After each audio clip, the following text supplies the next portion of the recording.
Bwana Yesu asifiwe sana. No, wanawake wako. My first ever. She's married. Acha ni kwanza kumwangalia hivi. She's married. Yeah?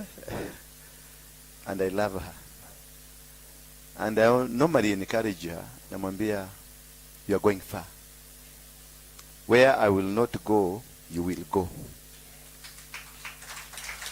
Nasikia? Mpigeni makofi. I love this girl. I love this girl. She has brought me from far. She's the one who stopped me from drinking.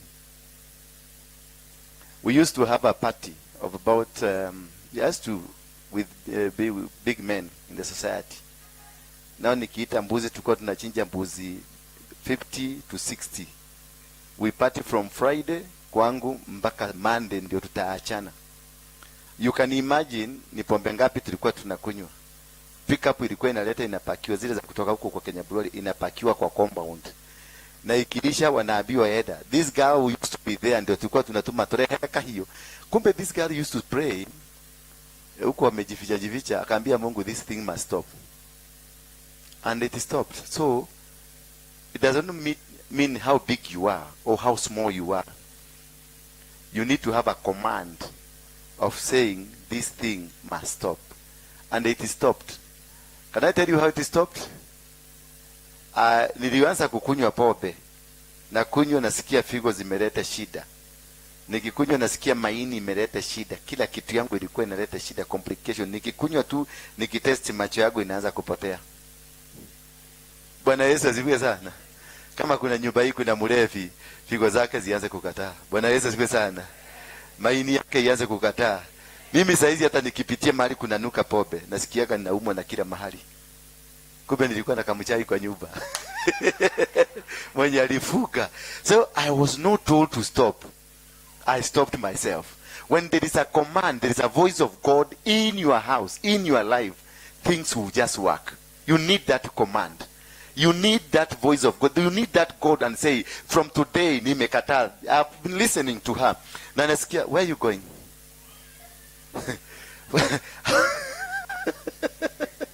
Yeah? And she said that when you say no, today, from today, I have stopped. This must come to an end. It will come to an end. Bwana Yesu asifiwe sana.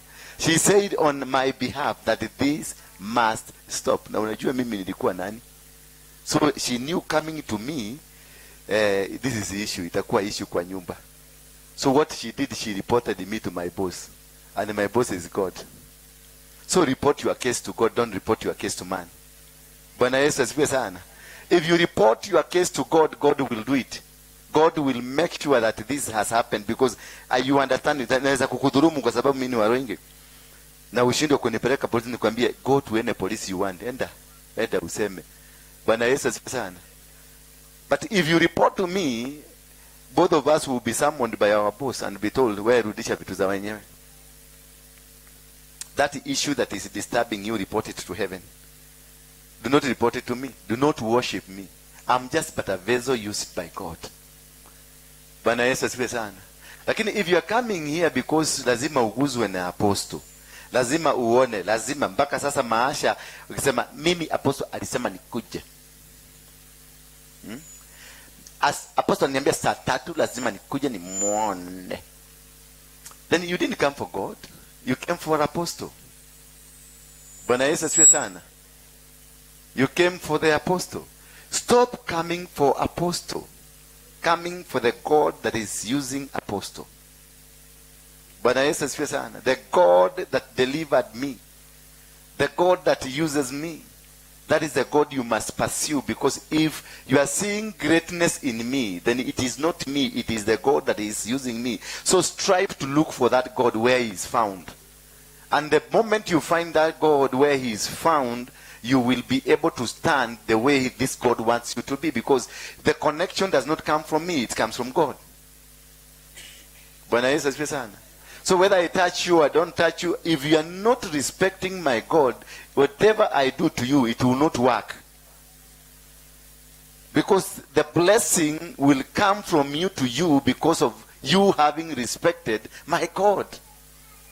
You having kutambua, umetambua huyo Mungu. Kayosho de enake, osho nuedera atabura. Bwana asifiwe sana. Lakini ukitambua mimi na Mungu wangu utake kumutambua, basi you are not working, because I'm getting the source of what I have. It's from God. It is not from me. So if unanitambua kwa kuliko yeye, basi hata yeye ataniondokea, atasema basi doge dhie tuone. So nyinyi ndio mnauaga wachungaji. Sema mimi nimeua wachungaji wangapi? Kila mtu aseme ameua wangapi. Umeua wangapi? Wale ulikuwa na worship unasema akiniguza aliyokigo kemwe tu na kaineko koigwa areka gukoigwa niki. Baba ito. We mwega. Ndona juere no irathi gitukaga ni aje gutuka buraki kamwe kamwe. Yes, thank you. Nataka kukaribisha wale watu wote wanatutazama kutoka nje kule majuu, kutoka Amerika, kutoka Germany, kutoka Finland, kutoka Italy, kutoka Gulf yote, Australia. I want to thank you for joining us in this service. Bwana Yesu asifiwe sana. Ambia mwenzako, make your God known. Yes. If you make your God known, you will win every battle. Because that is all what he's asking us. If you diligently obey the voice of your God. Diligently. Let's go together with me, the book of Job, the first chapter of Job. To tell your neighbor, discovering your purpose. Yes.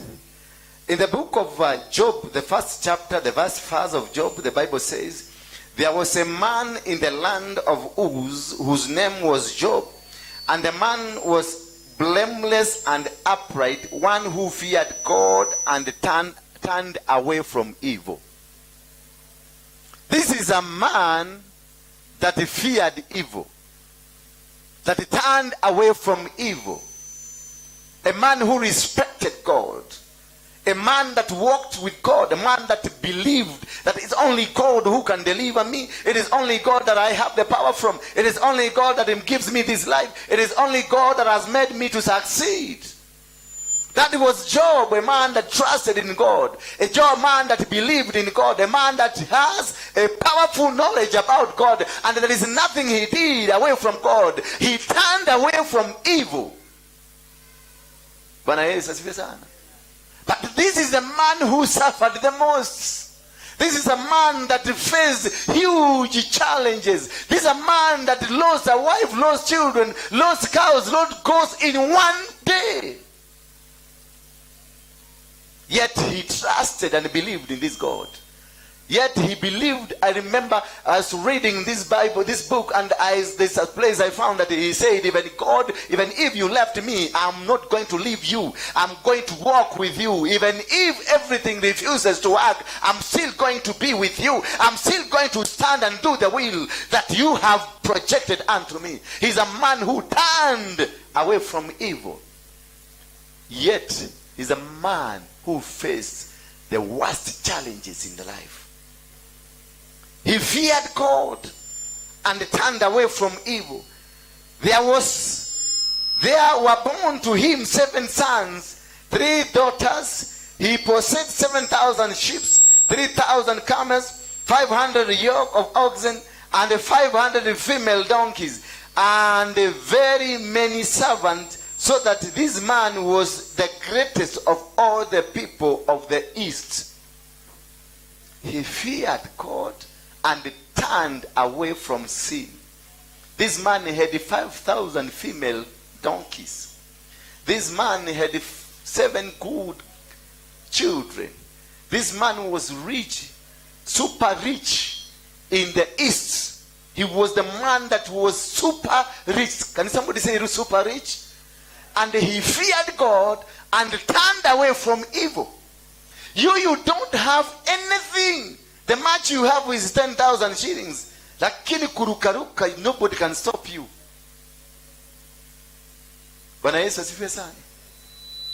You have refused to obey God. You have refused to follow God. You have refused to sit down and be taught the word of God. You have refused to walk the way God would have wanted to walk. But this is a man who was super rich. You can never be equated with him. You can never be graded with him. You can never be said anything compared to him. You have nothing. This man feared God and turned away from sin. Yet he had everything that causes you. And they say he had so many servants. And I can see most of us, we qualify to be his servant. The salary he was paying them, that is where we belong. And this is a man that feared God and respected God. Do you fear God? Do you respect God?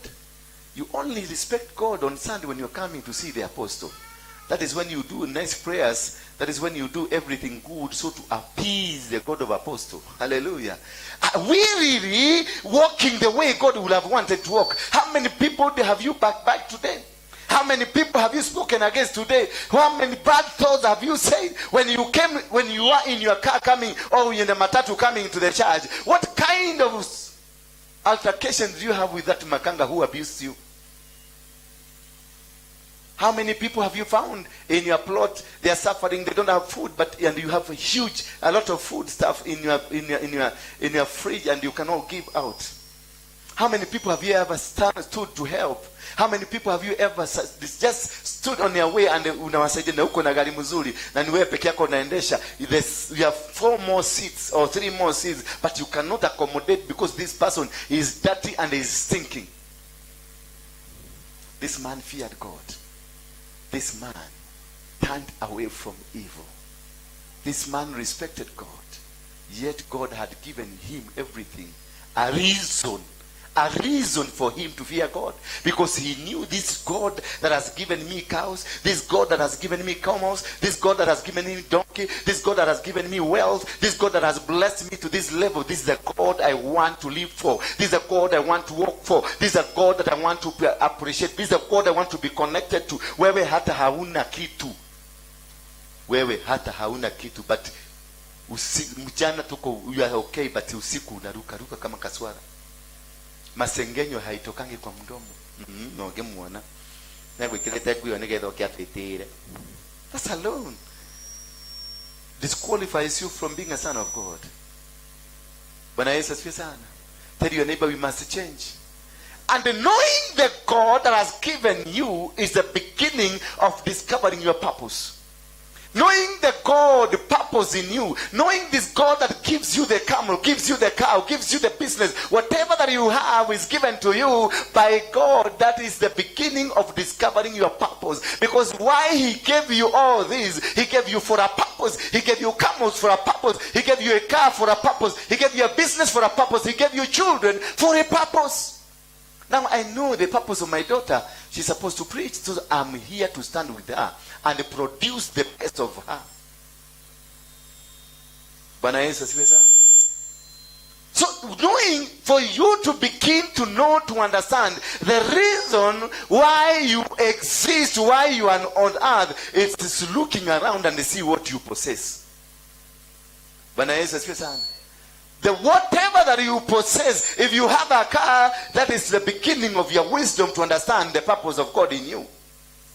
If you have a shamba, that's the beginning of the wisdom to understand why God created me. If you are in a leadership, that is the beginning of the wisdom of understanding why am I in this position. If you're a pastor, that's the beginning, the first wisdom that you need to have to understand the purpose why God brought you to this church. That is, once you become a pastor in this church, that's the beginning of understanding the purpose of God in you.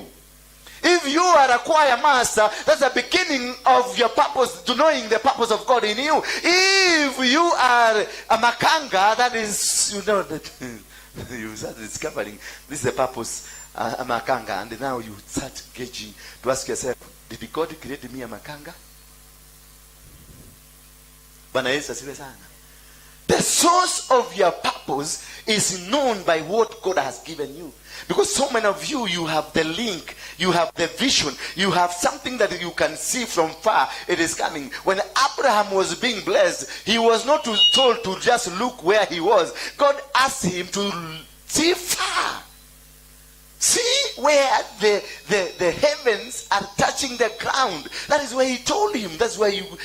He never considered the blessing to where he was. He considered the blessing of Abraham to the distance, the far away distance. Because your purpose with God is not a limited purpose, but a long distance purpose that is endless. The love of God is infinity. The love of God is unending. If God decides to bless you, he will bless you abundantly, and you're not going to lose anything. God is going to bless you with everything. If he says that you're going to own an estate, God is not a liar. He's going to give you the estate. He told Abraham, see, today I have blessed you. You become a father of the nation. Until today, Abraham is the father of the nations. The father of faith. Until today, Abraham is still a king.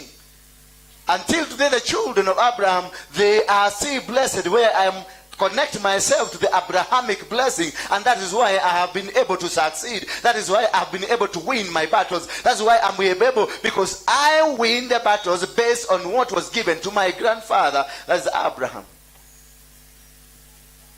Praise be the name of God. And when Isaac was told by God to go, when Isaac was planning to go to Egypt, because in their land there was drought and there was no food. So Isaac decided to go to Egypt to go and do some cultivation there. But God told him, you are not going to Egypt. He told him, go back. And the way God is telling him to go back is a land that had a drought of 3 years, and they were in the process of another 3 years drought. There was no sign of life. There was no sign of anything in that land. But God took him back. He told him, go back there. And he went back. Praise be the name of God. Why? Because God knew in himself that I have blessed your father Abraham, so the blessings that I have given to your father must trickle down to you, and it must be seen by everybody that your father Abraham is a blessed man. Therefore, the blessing must trickle down to the children. Do you have a blessing that can trickle down to your children? Do you enjoy the blessing, the trappings of your father? Do you enjoy the trappings and the blessings of your grandfather? If no, there's a curse that is operating in you. Isaac was told, in Genesis 24, Isaac was told by God, go back. You're not going to Egypt. You're going back. And he went back. And the land he went, the land is called Ai. He started cultivating. He raised an altar there and sacrificed. Once he did it, he activated the blessings of his father. And immediately he commanded the whole village that now we want to cultivate, we want to plant. And they started, they had him planning to plant, they came and laughed at him, because they know this is dry and there will be nothing, and nothing will come out of this land. They knew for sure there is nothing that is going to come. That is how your enemies are. They know for sure in you there is nothing. In you are not going to succeed. Even if you try to go to America, even if you try to go to Egypt, even if you try to go anywhere in the world, you're not going to succeed. They know that you are dry, but the God in you knows there is a seed in you that will germinate. In you there is a seed that is going to germinate. But because you are blind, because you don't know the word, because you don't understand, you don't want to sit down to be taught, that is why you are vague and fake. Isaac, because of the blessings of his father, he went back and they started the job, and the people there just laughed at him. And when he started planting, he told them, give me your seed, I want to plant. And they all brought the seed to him. That is how God is going to disarm your friends and enemies that are around you, the people you think they are good to you, but they are not good to you. Then Isaac, in the midst of the storm that you are in, God is going to disarm your enemies for you to be empowered. Hallelujah. God is going to bring down everything that can oppose you, because Isaac was going to be blessed, the blessings of his father. So God did one thing to disarm the people who can be of opposition to him. And he brought the drought. That's why I'm telling you, the situation you are in is a situation planted there by God. It's a situation put there by God so that it can be used to disarm those who want to kill you. Hello? I hope you understood that. That Isaac, when he went back, he told these people, I want to plant. And they came because he had some money. He told them, I want to buy your seeds. All of them brought the seed to him. Every person brought the seed because they knew this man is wasting, but we have seed we cannot eat. Let it give to this foolish man. We take his money away from him. And they bought everything and ate the money, but the seed remained with Isaac. And when the season came for planting, it is only Isaac who had the seed to plant. It is only Isaac who had what is supposed to be done.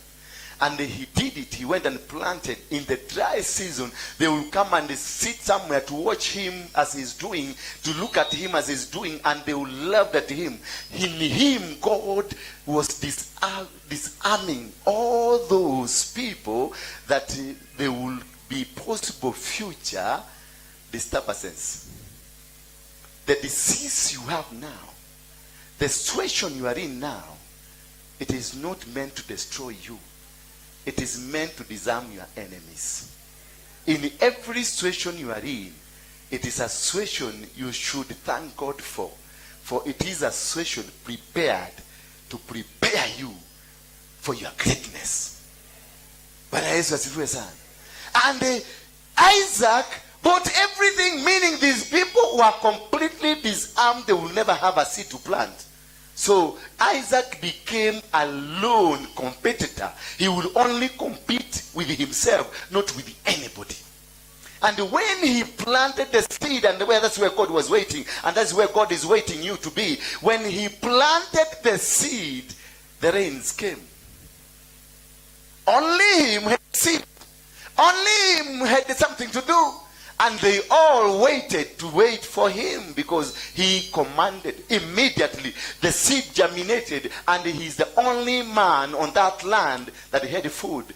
Even the government of the day did not have food. So even the king, the president of the nation, came to Isaac and told Isaac, sell this food to my government. But Isaac said, no, it's me who is going to sell. The Bible says in chapter number 24 that Isaac became rich from a desert situation. Isaac became rich from a desert situation. A situation that was dead. A situation that was no life. But out of that situation and the plan he had from God and the faith he had from God produced the man that became rich. The situation you are in is not meant to destroy you. The disease you call a disease, it is in quotes, not a disease.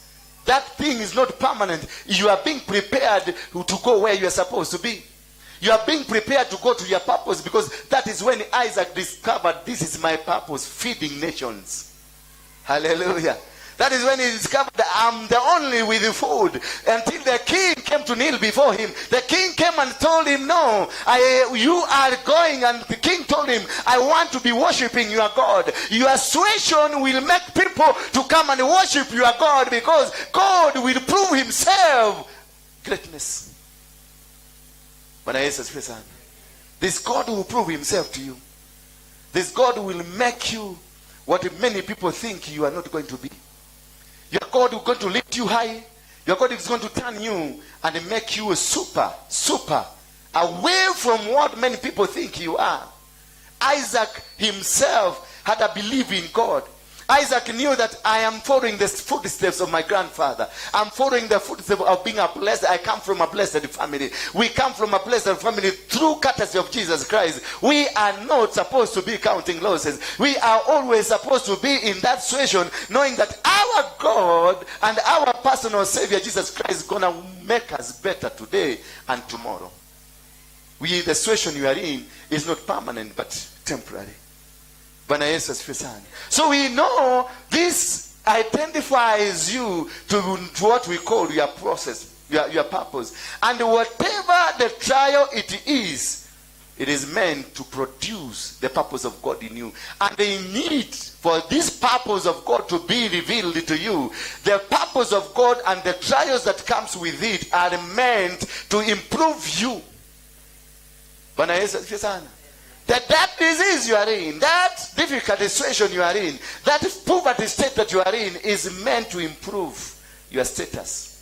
It is meant to improve how you think, how you see things, and how you relate with people. There are people here have been anointed, are multi-billionaires, but before you get into that, you taste poverty, so that when you will grow, then you will be able to remember there is poor people who need to be assisted. So this situation that you are in, that trial that you are going through, is meant to do what? To improve you and refine you to produce the right person for the right purpose, for the right reason, for the right season, and for the right moment in the right place. Otherwise, without being improved, being tried, you cannot be improved. You must be tried for you to be improved. And number two, you have to be built. The trials are meant to build you. I started the church. Tukaanza hapa kanisa, everybody, all the pastors in Nairobi. Wengine walikuja hapa, wakaniambia kuna mahali unaenda. Hapa wakiwa wakali, walikuwa wameniambia niwapatie kila mtu 10,000 ndio waniachilie neema na waniachilie anointing ya kuhubiri. Walikuwa na marafiki za koki. They came here. They were sat here. Wengine walikuwa wamejaa hapa, wakaniambia I have to give 10,000 for each.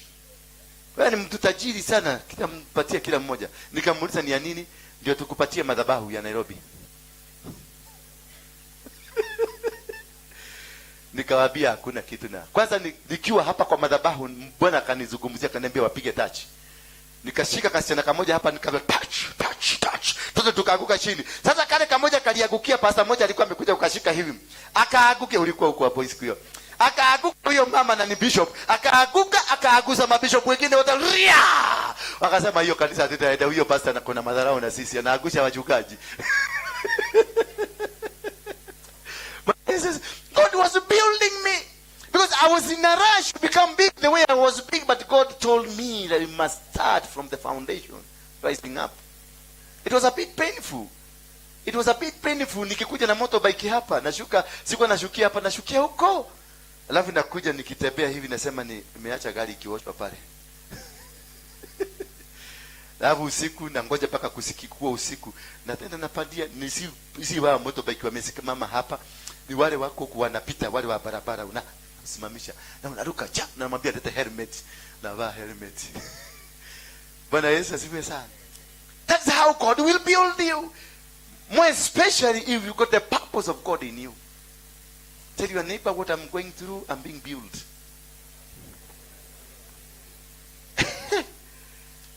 And number three, the trials are meant to produce preparedness in you. They are preparing you for the greater job ahead of you.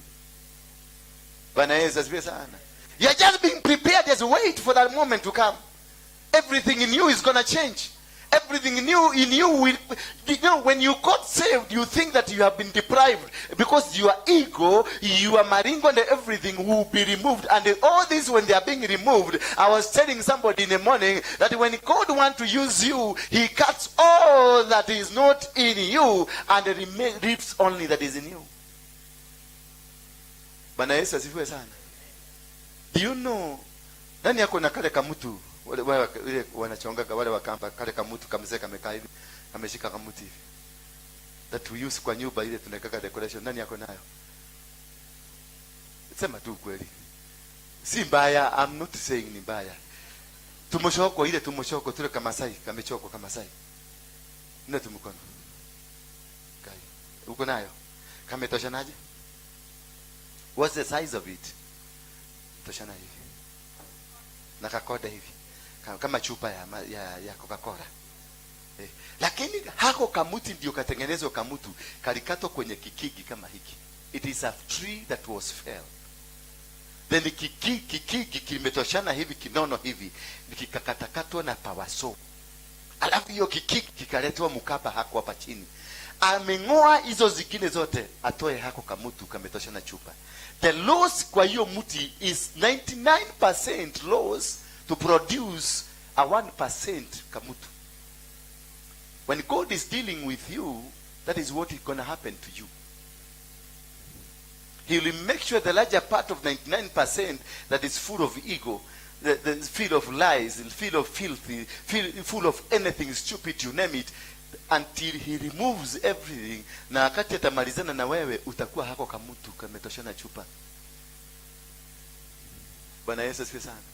And if God is dealing with you, enda uangalie hako kamuseka kuchoga hiyo miti, kuchoga hiyo kamutu, uone venye ameshika miguu hivi na amekalia kajongwa kake, anasogeshaka hiyo kitu hivi na mguu akichoga. Kama God is dealing with you, sit down, because hakuachi until he produces you. Bwana Yesu asifiwe sana. Wacha kuruka. Kama neno imekukamatia kwa Waruinge, kaa huko kwa Waruinge. There is a time utatoka uende. Time yako ikifika ya kutoka itafika. Usiende kuruka kwa wengine ati miracle haijafanyika. God is not a miracle seller. God is not a miracle distributor. God is a word producer and a word giver. And through his word, you are going to be liberated. You know the truth, and the truth will set you free. Kwa hivyo kama umeanza kuchogwa mama kwa sababu unachogwa, kama umeanza kuchogwa, wacha kuruka. Enda pale kwa wale wanatengenezaga ile kirai ya kutengeneza nini? Ile kirai ya kutengeneza ile kirai ya jua kali. Uone hawa jamaa wakiwa na nyundo wanasogesaka na miguu. Mpaka na alafu ilikuwa imepitishwa kwa moto. Ikachomwa. If God has decided to deal with you, amboy, sit down. Wacha kuruka. Just wait, because he's building you. He's producing the real you. Bwana Yesu asifiwe sana. Hallelujah. Hallelujah. Hebu fanya hivi, niinulia mikono wako. Are we together? Pokea gari.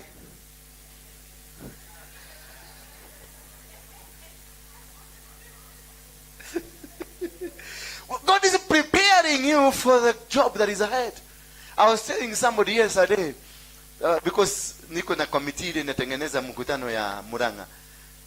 Nikaambia we were having a lunch somewhere, nikaambia sasa, this is what I want to happen in Muranga. This is the much you are going to spend for the meeting. And they looked. This is your day. Then number 2 came, that we are going to look for Samido or Gatutura or whoever. We must go with them there. Apostle, are you serious? I told them I'm serious. And they looked at me. Jose Gatutura. Watu wa Mugithi. Nikamauliza, ogwa aina ga Mugithi? Sinaendeka kwa ba. Nikamuuliza, kwenu kwa nyumba kuna ba? Aniambia hapana. Ulijulia wapi anaimbanga kwa ba?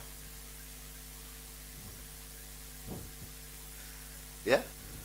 Ulijulia wapi anaimbanga kwa ba?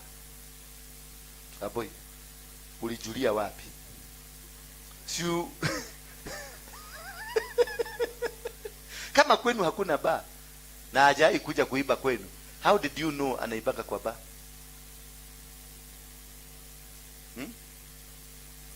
Bwana Yesu asifiwe sana. Me, I was not called for the good people.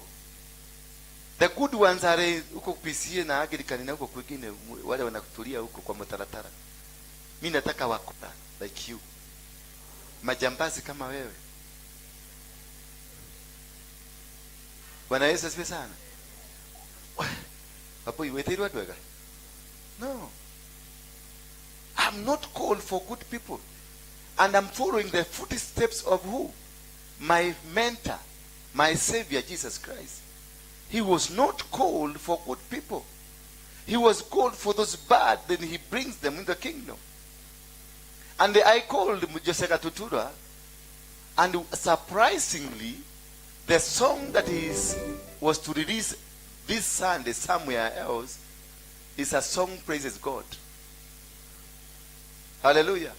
Then I told him this song, because I heard God telling me he has a song that will change this nation. Go get him. It is me who told him to compose the song. And he took herself to his car and akaweka hiyo song. Atairelease. Vacation ndio anafanya shooting. Atairelease Sunday. Ihora Stadium. Mukai kukuja. Tutaachilia tu. And the song is worshiping God, asking God, save the children of Mount Kenya from challenge they are facing.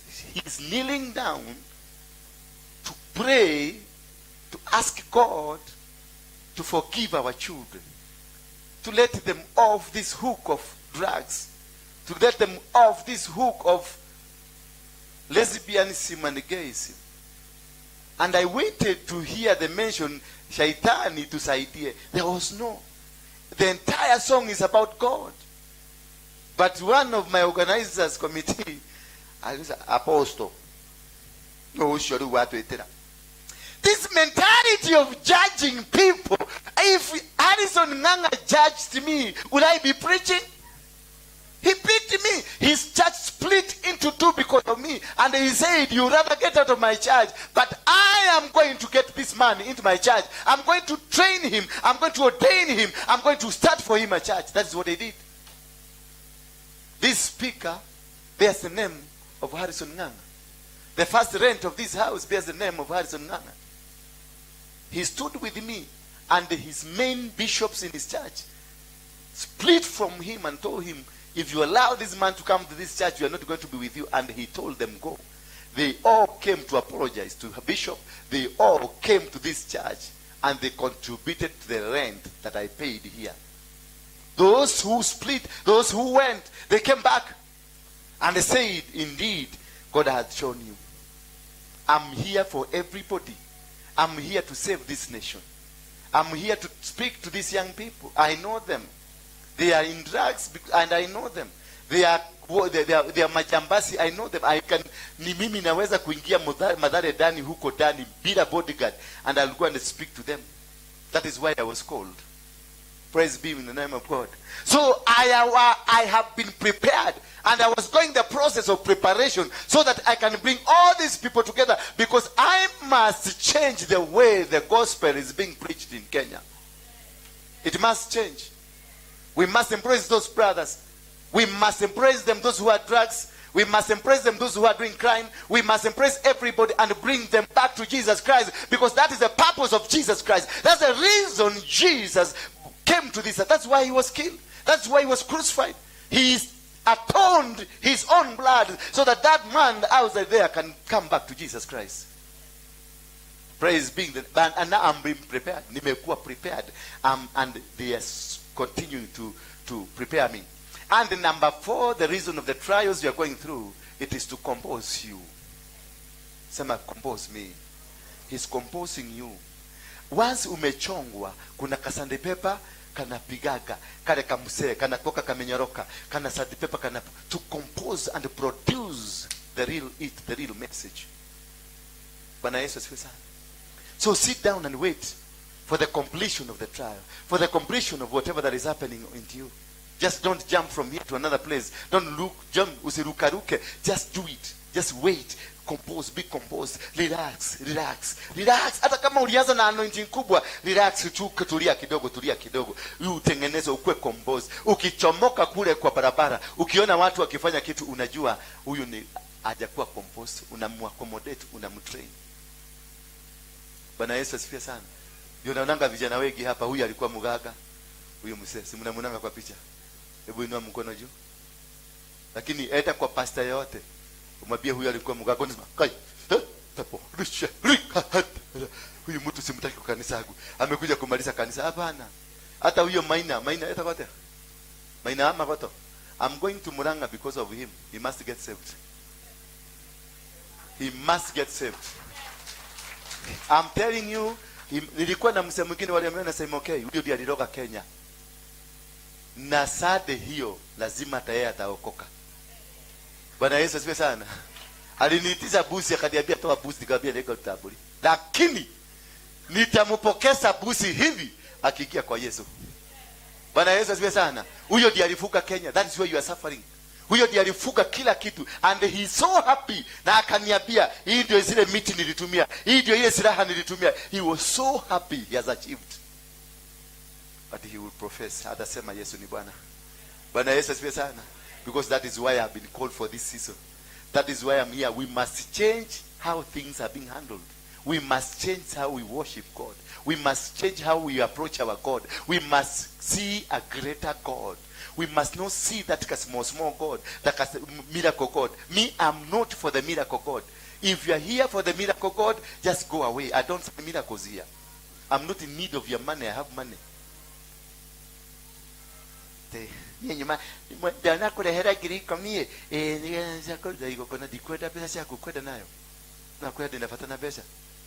I want you to see my God. Before your money, see my God first.